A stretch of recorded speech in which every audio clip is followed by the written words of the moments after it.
जैसा आप लोग सब लोग को मालूम है कि काशी में बाबा विश्वनाथ और सावन में बाबा विश्वनाथ की महत्ता और बढ़ जाती है और पारंपरिक तौर से लाखों श्रद्धालु सावन में विभिन्न स्थानों से जल उठाकर यहाँ बाबा को चढ़ाते हैं। माननीय प्रधानमंत्री जी के पूरे विजन से काशी विश्वनाथ धाम का निर्माण हुआ और उसका लोकार्पण 13 दिसंबर 2021 को हुआ। उसके पश्चात लगातार आने वाले श्रद्धालुओं की संख्या में काफ़ी बढ़ोतरी हुई और उसके पश्चात ये पहला सावन था और हम लोग बढ़ते हुए श्रद्धालुओं की संख्या से ये आशान्वित थे कि इस बार सावन विशेष होगा और इसकी तैयारियां भी हम लोग की उसी प्रकार से थी। और मुझे ये बताते हुए हर्ष है कि पूरे सावन के दौरान लगभग 1 करोड़ लोगों ने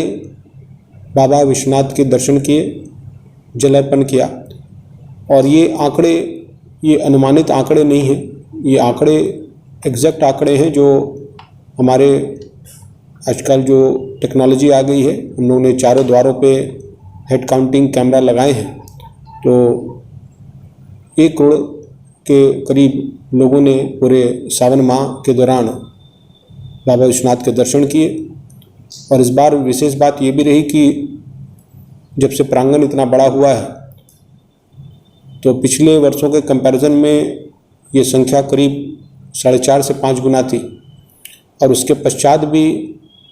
बहुत ही व्यवस्थित तरीके से श्रद्धालुओं ने पंक्तिबद्ध होकर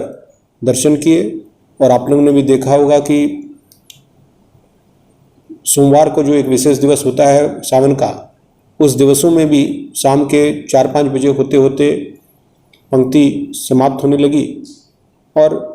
एक सुचारू रूप से सारी व्यवस्था, जल की व्यवस्था, उनके शेड की व्यवस्था, सुरक्षा की व्यवस्था, व्हीलचेयर की व्यवस्था, सारी प्रकार की व्यवस्थाएं की गई जिससे सारे श्रद्धालु बड़े संतुष्ट होकर और श्रद्धा के साथ अपने गंतव्य स्थान को वापस प्रस्थान किए। और इसका जो प्रतिबिंब है, अगर हम लोग पिछले वर्ष देखें तो कोविड का समय था 2020 और 21, हम तो जो हमारा सामान्य वर्ष था 2019 उससे हम कंपैरिजन कर रहे थे और उसको भी सामान्य वर्ष का कंपैरिजन करें तो पिछले वर्ष को की तुलना में करीब इस बार आय दोगुनी हो गई है। और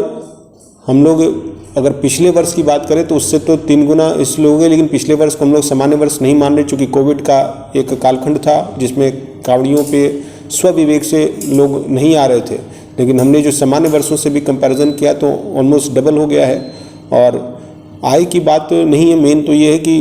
इतनी बड़ी संख्या में श्रद्धालु आ रहे हैं, उनकी आस्था जुड़ रही है और व्यवस्थित तरीके से दर्शन कर रहे हैं। ये सब माननीय प्रधानमंत्री जी की प्रेरणा और माननीय मुख्यमंत्री जी के पूरे निरंतर जो उनका पर्यवेक्षण रहता है, उनका दिशा निर्देश प्राप्त होता रहता है,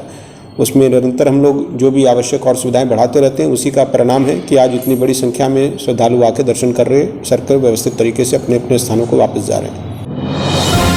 डिजिटल इंडिया का digital new platform live VNS पिछले 7 वर्षों से बनारस की सेवा में। पाइए बनारस के कोने कोने की खबर निष्पक्षता के साथ। लाइव VNS से बनारस की ताज़ा तरीन खबरों के लिए प्ले स्टोर से डाउनलोड कीजिए लाइव VNS ऐप या फॉलो कीजिए लाइव VNS को सोशल मीडिया पर।